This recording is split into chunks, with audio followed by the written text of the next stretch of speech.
ఎవరు కూడా డెవలప్ చేయలేకపోయారు. అటువంటి భౌతికమైనటువంటి పరిస్థితి కూడా అక్కడ లేదు. ఒకటి, ఇప్పుడు ఆయనకి 80 సంవత్సరాలు. కొంతమంది చెప్తున్నట్టుగా బీజేపీకి దగ్గర కావడానికి అనే కనుక అయ్యేట్లయితే గులాం నబీ ఆజాద్ బీజేపీ సంకనెక్కాడు. బీజేపీకి ఒరిగింది లేదు, గులాం నబీ ఆజాద్కి అంతకంటే ఒరిగింది ఏమి లేదు. ఆయన స్థితి ఎట్లా ఉందో ఇప్పుడు మనకి తెలిసిందే. అదేవిధంగా శశి థరూర్ కూడా కాంగ్రెస్ పార్టీ నుంచి బయటకు వెళ్తే ఆయన పరిస్థితి ఎట్లా ఉంటుంది అనేటువంటిది ఆయన ఊహించుకోవాలి. జనానికి అందరికి కూడా తెలుసు. కేరళలో ఏం జరుగుతుంది, ఏం జరగబోతుంది అని కూడా మనం వేరే చెప్పక్కర్లేదు. అందువల్ల ఇవన్నీ చూసిన తర్వాత ఏదో 80 ఏళ్ల వయసులో బీజేపీకి దగ్గర చిదంబరం పావుకునేది ఏముండదు. ఆ కారణంతో అయితే అది చెప్పుకుంటాడని నేను అనుకోవట్లేదు. ఎందుకు చెప్పాడు ఏమిటి అనేటువంటిది అది ఒక చిదంబర రహస్యంగానే ఉన్నది. ఆయనే మళ్ళా ఎందుకు చెప్పారు ఏమిటి అనేటువంటిది చెప్తే తప్ప కాంగ్రెస్ కూడా బహుశా దీని మీద స్పందించేటువంటి అవకాశం లేదు. ఎందుకంటే వెంటనే కాంగ్రెస్ వైపు నుంచి కూడా ఎలాంటి స్పందన రాలేదు. 24 hours రాలేదు.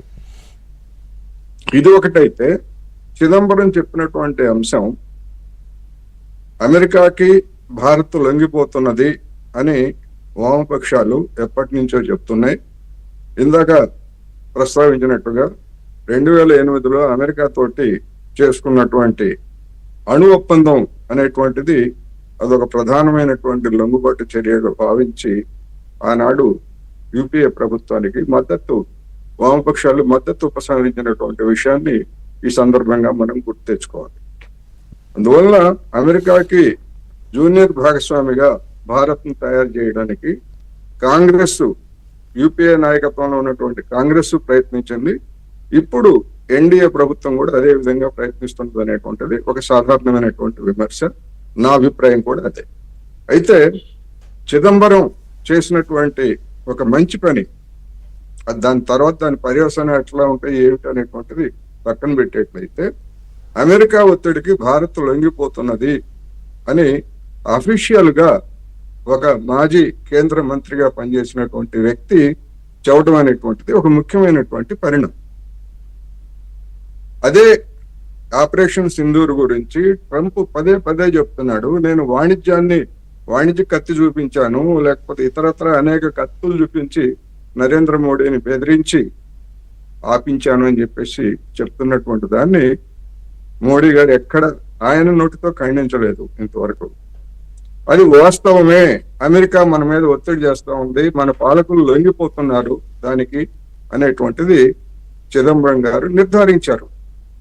ఎందుకు అంటే ఆపరేషన్ సింధూర్ ప్రారంభించినప్పుడు ఈ దేశంలో ఉన్నటువంటి ప్రతిపక్షాలన్నీ, కాంగ్రెస్ తో సహా వామపక్షాలు అందరూ కూడా దానికి బ్లాంక్ చెక్ ఇచ్చినట్టుగా మీరు ఏ చర్య తీసుకున్నా కానీ మేము మద్దతు ఇస్తామని చెప్పారు.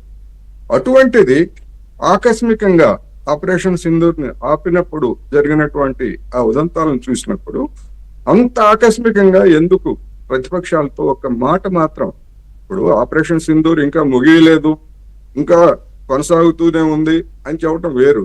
కానీ అటువంటి ఒక కీలక నిర్ణయం తీసుకోబోయే ముందు ఢిల్లీలో మరి అన్ని పార్టీలకు చెందినటువంటి వాళ్ళు అందుబాటులోనే ఉంటారు. అందుబాటులో ఉన్నటువంటి వాళ్ళతోటి సమావేశం జరిపి ఇది పరిస్థితి అని చెప్పేసి ప్రతిపక్షాలని విశ్వాసంలోకి తీసుకోలేదు, లేదా ఏమి చేయకుండా అంత అర్థాంతరంగా వాడెవడో ఫోన్ చేశాడు, వీళ్ళు స్పందించారట వెంటనే. ఈ కట్టు కథ జనం నమ్ముతున్నారా అంటే నమ్మటం లేదు. అఫీషియల్ గా వాళ్ళు ఏమైనా చెప్పొచ్చు, కానీ అమెరికా ఒత్తిడికి లొంగి ఆపరేషన్ సింధూర్ ఆపేశారనేటువంటిది ఇక్కడ చిదంబరం ప్రకటనతో రుజువైంది అనేటువంటిది నా అభిప్రాయం. ఇంకొకటి, రెండోది, ఇప్పుడు ఉగ్రవాద చర్యలు పాకిస్తాన్ వైపు నుంచి జరిగినప్పుడు కానీ, లేదా ఈశాన్య ప్రాంతాల్లో మన మయన్మార్ ప్రాంతంలో కేంద్రంగా చేసుకున్నటువంటి ఉగ్రవాదులు జరుపుతున్నటువంటి దాడుల సందర్భంగా కానీ, అటువంటప్పుడు దాడులు చేయాలా లేదా అనేటువంటిది ఒక ప్రధానమైనటువంటి అంశం. దాని గురించి పార్లమెంట్ లో చర్చ కానీ లేకపోతే ఇంకోటి కానీ జరగలేదు. ఎప్పుడు జరగలేదు, అప్పుడు జరగలేదు, ఇప్పుడు కూడా జరగలేదు. ఒకటైతే, రెండోది, ఇప్పుడు చిదంబరం చెప్పినటువంటిది ఆనాడు కాంగ్రెస్ ముంబై ఘటనలో యాక్షన్ తీసుకోకపోవడం సరైనదా కాదా అనేటువంటి దాన్ని చర్చించవచ్చు. ఎవరి అభిప్రాయం వాళ్ళు చెప్పొచ్చు. నేను